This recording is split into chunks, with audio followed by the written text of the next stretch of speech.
On Thanksgiving Eve, a heartbreaking attack took the life of National Guard soldier Sarah Beckstrom, only 20 years old, and left 25-year-old Andrew Wolfe fighting for his life.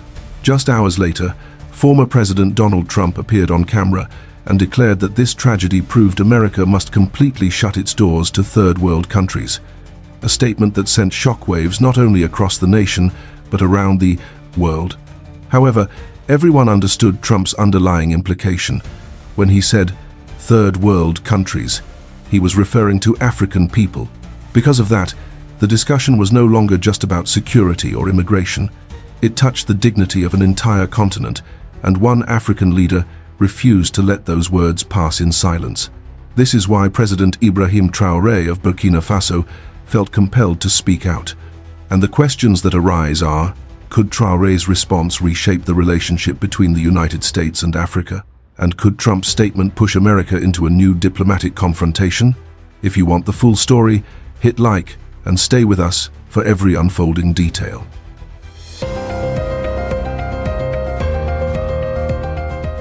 The night before Thanksgiving is one of the most cherished moments in American tradition, a pause amid the noise of everyday life, a time when families gather, communities slow down, and even the nation's anxieties seem to soften for a few precious hours. But this year, that sense of peace was shattered in an instant. Two National Guard soldiers, carrying out a routine community support mission, were ambushed without any warning. 20-year-old soldier Sarah Beckstrom died at the scene. 25-year-old Andrew Wolfe was rushed into emergency care in critical condition, clinging to life with every passing minute. The initial shock rippled far beyond the local community. The death of a young soldier who volunteered to serve her country and the fragile survival of her fellow guardsmen touched something deep in the American heart. In a nation already tense over border security, immigration, and rising political polarization, this tragedy quickly became more than a local crime. It became a national symbol of vulnerability. Former President Donald Trump visited the families of the victims and offered condolences, but only hours later, he pushed the national conversation into far more dangerous territory. Appearing on camera, he declared that this attack was proof that America must completely shut its doors to immigrants from what he called third world countries. There was no time frame, no distinction between individuals, circumstances, or backgrounds. Just a sweeping, open-ended ban that he implied could last for a very long time. A suspect with a complex past and a story beginning to spiral beyond control. The initial investigation showed that the suspect had once lived in Afghanistan and had loose connections with American units stationed there. Almost immediately, commentators and officials began layering interpretations onto this detail. South Dakota Governor Kristi Noem publicly issued a striking claim. The suspect had not been radicalized abroad, but here in the United States, influenced by networks and individuals living on American soil. Her warning was sharp and direct. Anyone who helped enable such radicalization would face federal investigation. But the question haunting investigators was a different one. Why did this individual travel across state lines to carry out what appeared to be a deliberate attack on uniformed National Guard personnel? Just one question, unanswered and unsettling, poured gasoline on an already overheated national debate, a system under pressure and a nation demanding answers. Across television networks, radio broadcasts, and online platforms, America fell into a familiar but chaotic cycle, assigning blame, drawing lines, and invoking immigration policy long before any official report was complete. Analysts questioned whether the federal vetting system had failed. Critics pointed to gaps in the asylum process, especially after reports emerged that the suspect had been granted asylum in the year 2025. For many Americans, the tragedy confirmed their worst fears. For others, it showed how quickly politics can swallow the truth. And in that turmoil, Donald Trump reappeared, taking the national debate in an entirely new direction. Trump's statement, "We do not want those people," sparked a wave of reactions, stretching from Washington, D.C. to capitals across the globe. His call to halt all immigration from third world countries aligned with the rhetoric of his previous term, but sounded very different this time. The phrase carried heavy undertones in American political history, a blunt categorization that many interpreted as being aimed particularly at African nations. In a moment of national mourning, the United States suddenly found itself pulled into an international dispute. Global attention intensifies. As Trump's remarks spread across major American television networks, African leaders began to respond. Among them was Burkina Faso's President Ibrahim Traoré, known widely for his strong stance on sovereignty and dignity. To him, Trump's words were not simply a policy position, they were an insult, a dismissal of entire nations and peoples, and an insinuation that African immigrants were inherently dangerous. Traoré's response would soon reshape the trajectory of the entire debate, not only for Africa, but for America's own moral standing. But this was only the beginning, because Trump's message carried implications far deeper than border security alone. As Donald Trump's statement spread across American screens, the call to halt all immigration from third world countries and the sweeping phrase, "We do not want those people," the political landscape shifted abruptly. This was no longer just a domestic debate about a tragic attack or a discussion about security procedures. It had become a declaration about identity, dignity, and whom America chooses to blame when chaos erupts. And in that moment, a voice rose from West Africa with a clarity that cut through all the noise. President Ibrahim Traoré of Burkina Faso. Traoré did not respond as a distant observer or a leader seeking attention. He responded as someone who recognized a familiar pattern, resurfacing a pattern in which African nations, African immigrants, and African identity become the default targets whenever the United States confronts internal crisis. Traoré's first argument: Trump is using tragedy as political fuel. A single act of violence cannot be turned into a weapon to condemn millions of people. He argued that Donald Trump took the heartbreaking death of Sarah Beckstrom and the suffering of Andrew Wolf and turned their pain into political leverage, a rhetorical tool used to justify the exclusion of entire populations. In Traoré's view, this was not a matter of security, it was a matter of political convenience. He warned that when a superpower like the United States frames African immigrants as a singular threat, America creates a dangerous narrative, one that erases individuality, ignores context, and cultivates fear instead of understanding. The second argument: Traoré emphasized that no nation has the right to judge an entire continent based on the actions of one individual, and that Trump is promoting collective guilt, a deeply flawed moral foundation. The suspect in the attack was one man with his own history, his own psychology, his own personal struggles, and a complex trajectory that US authorities themselves failed to monitor effectively. Yet Trump's message implied the opposite, that people from Africa, by virtue of origin alone, carry inherent risk. To Traoré, this was not only wrong, it was insulting. He pointed out that many African nations are emerging from decades of instability, pushing forward reforms, and working to provide hope for their citizens. To lump all of them under labels such as dangerous or undesirable, he argued, is not a security assessment, it is a moral failure. The third argument: Trump offers slogans, not solutions. Perhaps Traoré's sharpest criticism came when he highlighted the emptiness behind Trump's rhetoric. The call to shut down immigration came with no plan at all. No reform of America's vetting systems.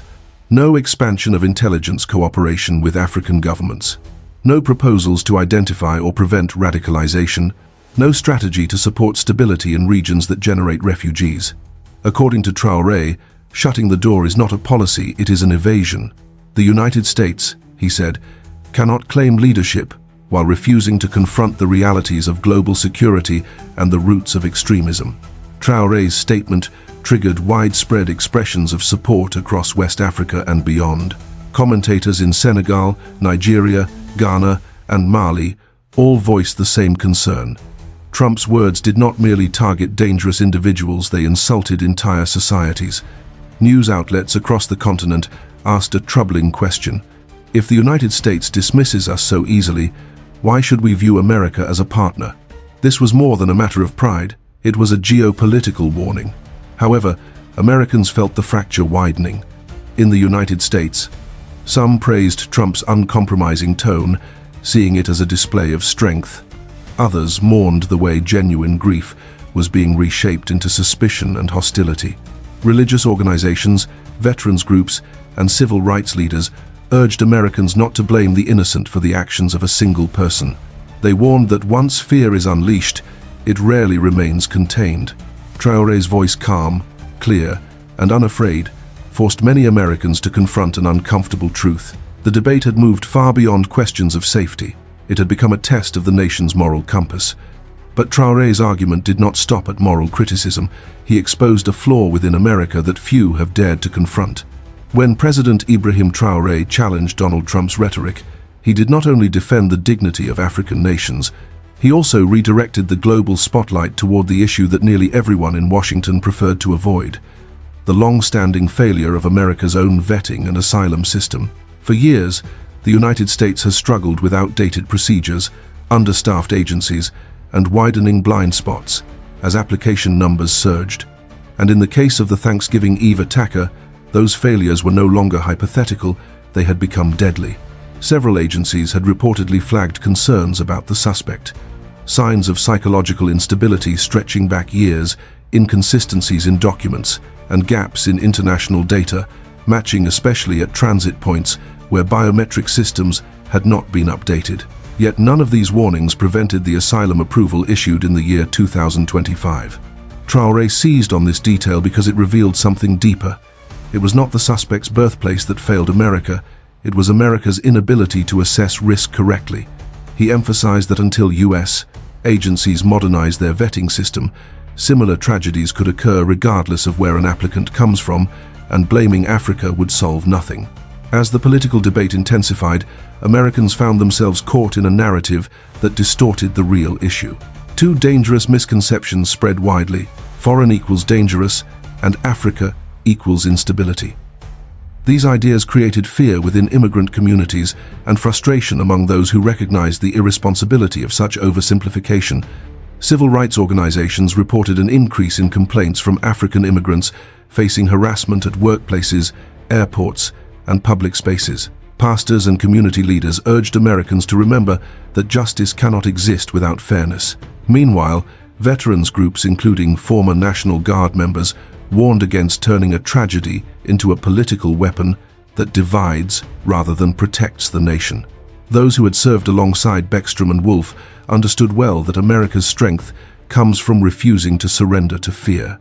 In Congress, Trump's remarks immediately split lawmakers into two sharply opposing camps. The security absolutists pushed for shutting down immigration entirely from so-called high-risk regions, framing it as the only responsible choice.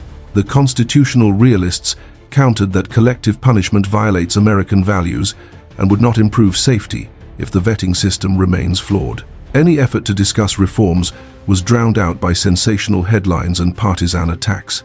Traoré warned that such reactions inadvertently empower extremist groups, actors who thrive when nations isolate themselves, reject cooperation, and view foreign populations as threats rather than partners. Traoré's criticism also highlighted what many U.S. analysts have long acknowledged: alienating African nations carries a heavy strategic price. As Washington hesitates to engage constructively, China expands its infrastructure footprint, Russia strengthens military cooperation in the Sahel, and Turkey, along with Gulf states, deepen economic ties across West Africa. Every exclusionary signal from Washington is heard, and Africa pivots accordingly. Traoré cautioned that if the United States continues reacting to isolated events by demonizing an entire continent, it will lose not only influence but trust. And when trust erodes between nations, no diplomatic effort can rebuild it overnight. Beyond politics and geopolitics lies a deeper question. What does America stand for? For more than a century, the United States has claimed to be a defender of human dignity and opportunity. Traoré's remarks forced many Americans to consider whether that identity is now at risk, not because of immigrants, but because of fear.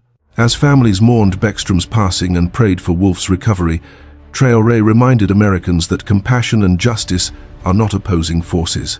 A nation can protect itself without condemning the innocent. A nation can strengthen vetting without diminishing the dignity of international partners.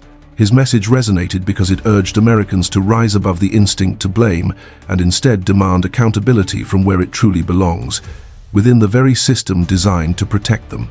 And yet, the consequences of Donald Trump's message reached even further, reshaping how the entire world, not just Africa, now perceives the United States. As the debate escalated in the United States, The world observed with a mixture of concern and disbelief. What began as a domestic tragedy had swiftly evolved into a geopolitical signal, one that revealed how quickly Africa could become the default scapegoat whenever America experienced a moment of crisis. Across Africa, from Accra to Dakar, from Niamey to Ouagadougou, journalists and political analysts dissected Donald Trump's remarks. They understood what many Americans missed. The phrase, "third world countries," has long been a coded reference, a linguistic shortcut that often reduces diverse African nations into a monolithic, negative stereotype. The misunderstanding or misrepresentation of Africa as a single identity. Africa is not a country.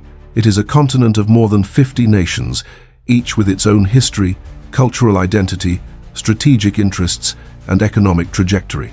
Yet, Trump's statement implied the opposite, that all nations within this vast region share a single political and security profile. To African leaders, the implication was clear. America was no longer differentiating between partners and threats. Instead, it was collapsing an entire region into a simplistic narrative of danger. President Ibrahim Traoré, representing Burkina Faso, articulated this frustration forcefully.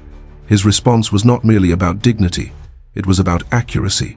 Africa cannot be engaged politically, diplomatically, or economically if America views it through a distorted lens. The growing gap between American policy and global expectations. International observers noted a widening contradiction. The United States relies heavily on Africa for strategic minerals, counter-terrorism, cooperation, trade partnerships, global health initiatives, and diplomatic alliances. Yet Trump's message suggested that the US was willing to dismiss these interconnected relationships by framing African populations as potential threats. This inconsistency created ripple effects. European diplomats worried the US was undermining coordinated efforts in the Sahel. United Nations officials feared a rise in xenophobia justified under security concerns. Middle Eastern and Asian powers saw an opportunity to strengthen ties with African governments alienated by Washington. In the global arena, perception is power, and Trump's remarks shifted perceptions sharply. 3. The strategic vacuum. Other powers step in. As America appeared to close its doors, other nations opened theirs more widely. China expanded infrastructure financing and technology partnerships. Russia increased military cooperation, particularly in West Africa. Turkey deepened cultural and economic ties through education, trade, and housing projects. The Gulf states invested billions in agriculture, energy, and logistics across the continent. These shifts were not theoretical, they were happening in real time, and African leaders understood their significance. Traoré's pointed challenge to Trump was as much a moral stance as it was a strategic one. In a world defined by competition, no nation can afford ignorance toward Africa, least of all the United States. Inside America, the debate reflects a deeper identity crisis. Within the U.S., Trump's comments triggered a multi-layered introspection. Security-focused Americans embraced the idea of aggressive border control. Civil rights advocates condemned the rhetoric as a revival of outdated stereotypes. Military and intelligence experts warned that refusing cooperation with African nations would cripple counter-terrorism capabilities. Even conservative commentators admitted that treating Africa as a bloc rather than a collection of sovereign states was a strategic misstep. The debate revealed something important. America is still wrestling with how to balance its desire for safety with its responsibility to uphold fairness and global leadership. Traoré's message gains unexpected traction in the U.S. Perhaps the most unexpected development was the resonance of Traoré's words among many Americans. His insistence that security must be paired with justice struck a chord in religious communities, academic circles, and even among veterans who served alongside African allies abroad. Traoré reminded Americans of something fundamental. Partnership cannot exist without respect, and respect cannot survive if one nation blames an entire continent for the failures of its own institutions. But even after the world reacted, the story took a surprising turn, one that reshaped how America sees Traoré himself. For days, America and the world watched the unfolding debate with growing intensity. Donald Trump's remarks had ignited a firestorm, and President Ibrahim Traoré had stepped into that fire with boldness, unmatched by most global leaders. Yet what came next was something almost no analyst predicted, a sudden shift in how the world, including the United States, perceived Traoré and the broader conversation about Africa. This was more than a political rebuttal. It was a reframing of power. Traoré challenges the core assumption: Africa is not a monolithic bloc. When Traoré declared that Africa is not a monolithic bloc, every nation and every immigrant has their own history and individual record, he dismantled the foundation of Trump's argument. African commentators applauded him, but what surprised global observers was how many Americans quietly agreed. For years, Africa had been treated as a single geopolitical category, a habit reinforced by US media and political shorthand. But Traoré's framing resonated with academics, clergy, veterans, and even some conservatives who recognized that grouping 54 nations into one risk category was intellectually lazy and strategically dangerous. This intellectual honesty elevated Traoré not as a critic, but as a leader, offering Americans a clearer lens through which to view the world. Traoré exposes the real fear: America's reliance on a narrative of collective threat. One of the most profound turns in the story came when Traoré essentially said, "You cannot take one tragedy and close the door on all of Africa." This was the moment commentators realized he was not merely defending African dignity, he was confronting the psychology of American politics. The United States has long struggled with how to interpret violence associated with outsiders.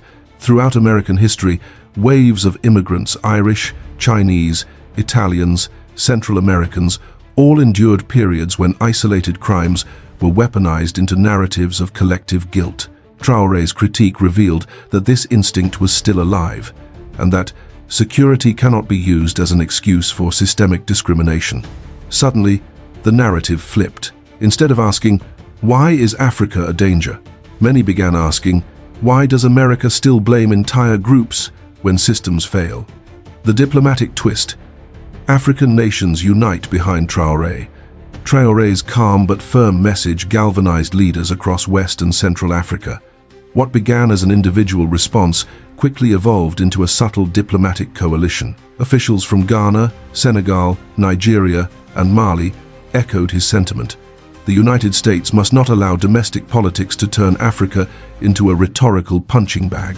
The twist was this: for the first time in recent memory, a unified African response gained traction in Western media. Commentators on major U.S. news networks began quoting Traoré not to dismiss him, but to question whether he had a point. Even more striking, a number of American lawmakers privately acknowledged that Traoré had highlighted a weakness they themselves had struggled to articulate. America's vetting system remains outdated, and the United States needs deeper cooperation with Africa, not the construction of political walls. The unexpected domestic shift: many Americans see Traoré as a voice of reason. This was the twist no strategist foresaw. As the debate evolved, Traoré's name began appearing in U.S. media, not as a radical critic, but as a level-headed leader, insisting that America separate security concerns from prejudice. His argument that Trump's policy will undermine trust, cooperation, and America's international image struck a chord with Americans who were already worried about fraying global alliances. Faith leaders referenced Traoré's words in sermons about justice. Veterans invoked his message when discussing the importance of U.S. Africa cooperation. Civil rights organizations quoted him in op-eds addressing fairness and fear. For the first time, the critique of a West African president was shaping American public conversation, not from the margins, but from the center. The global twist: Traoré becomes a symbol of rising African assertiveness. What began as a response to Trump transformed into a broader revelation. Africa's new generation of leaders is no longer willing to accept outdated global hierarchies. Analysts identified Traoré as part of a rising movement, a cohort willing to challenge long-standing assumptions about power. Western audiences, long accustomed to viewing Africa through a lens of crisis, suddenly witnessed something different: confidence, clarity, and a demand for respect. In this sense, the twist was not only about Traoré, it was about Africa declaring, through him, "We are not the world's shadow. We are part of its future. And with that shift in tone and power, the stage was set for a conclusion that would challenge America's conscience and its future direction. If you want, I can continue the final conclusion, or rewrite it into script format, news narration, or YouTube documentary style. When the noise of political debate finally settles, what remains is a simple truth. A nation's strength is measured not only by how it protects itself, but by how it treats those who seek fairness, dignity, and understanding. In this moment, the voice of President Ibrahim Traoré stands out not because he spoke loudly, but because he spoke with clarity. He reminded America that security must never come at the cost of humanity, and that partners like Burkina Faso deserve respect, not suspicion. Traoré's challenge echoes beyond borders. It asks whether the United States can rise above fear, modernize its systems, and engage Africa with the honesty the future demands.